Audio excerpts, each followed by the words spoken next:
Hi friends, I am from Gain from Asking YouTube channel. We came up with our new video. This is our third video.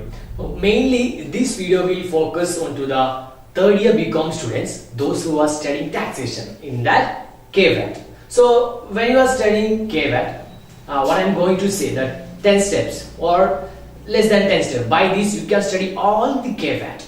So mainly, there are 6 columns. You know that. First, total turnover, deductions, taxable turnover, input tax, output tax and net tax. By this we are calculating the total KVAT collected. So we will go through the column wise. First, total turnover. In that point is, all sales are total turnover, but all purchases are not total turnover except purchase from unregistered dealer. That is unregistered dealer, we are putting that amount in total turnover and taxable turnover. Okay, next our column is deduction. In that, mainly deduction available for the interstate sale and the returns and export sale. Any other mainly interstate sale means Kerala, Tamil Nadu, except in which state you are staying. So example, if I sold some goods to Kerala, then the amount is 6 lakh means you will get deduction for that 6 lakh. Then while saying about the interstate, that I said already, for if I purchase goods from outside of the state, that deduction is there. But if I purchase the goods from interstate, there is no output tax, input tax or deduction any other thing. We are ignoring that amount. For example, if I purchase goods from Mumbai, there is no transaction. You just leave that amount or you just leave that sentence. But if that goods was sold to interstate, then please take that amount and put that amount in total turnover and in the deduction column. If I purchase goods from the state which you are staying and the same goods was sold to the state, then there is output tax and input tax. Then if you want to put the output tax and input tax, first we have to know the schedule.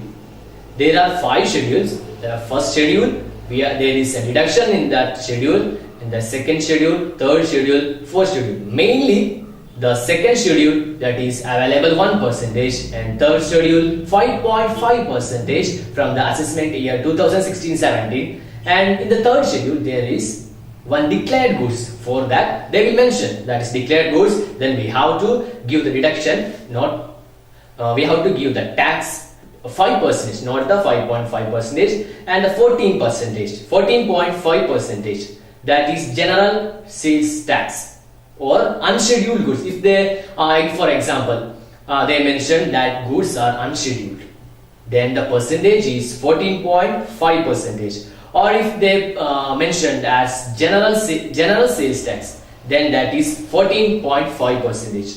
They will mention the goods are coming under which schedule, 14.5 or 5.5 or anything.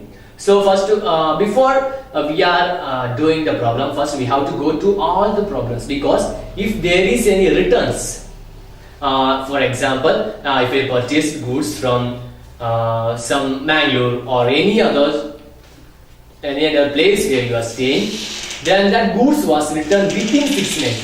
If we are giving deductions, then the goods are returned within 6 months. Or if your goods are returned after 6 months, there is no deduction. So we have to calculate like that. Okay, mainly we are doing like that. If we want to, when we are doing the balance sheet, we are just totaling our amount, and if we are seeing how I can get good marks. So if our amount will tally, then we can know that amount is or the balance sheet correct. So in that also, in the KVAT also, we can know if our answer is wrong or that is correct. How means? We are totaling the amount of output tax and we are totaling the amount of input tax. And last one column is there, that is net tax. The net tax amount must be equal to the amount of difference between output tax and the input tax. For example, if output tax is 20,000, then input tax is 10,000. So net tax must be, the total answer must be 10,000.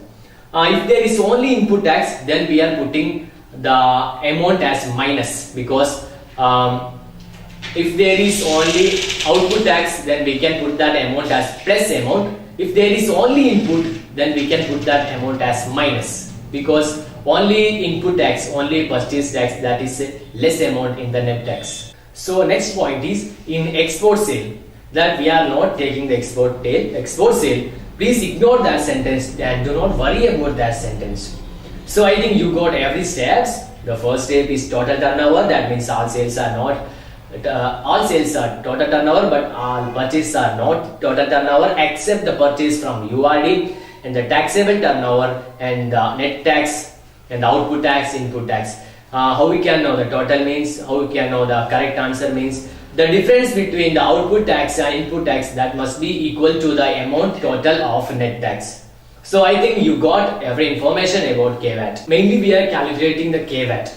KVAT means the total amount of output tax that we are treating as a KVAT. Then we are giving deduction for that, and we are mentioning that amount in total turnover. Then one more step is that is CST collected. Please remember the CST means central sales tax, that is always 2%. So we have to put that 2% on interstate sale. That means if for example the goods sold to some other state, Kerala. So we are taking that amount and putting 2%, and then we are treating that amount as CST. So then we are deducting that amount, we are giving deduction for that amount, then we are mentioning that amount in total turnover. So these are the steps what we are going to take in the while calculation of the KVAT.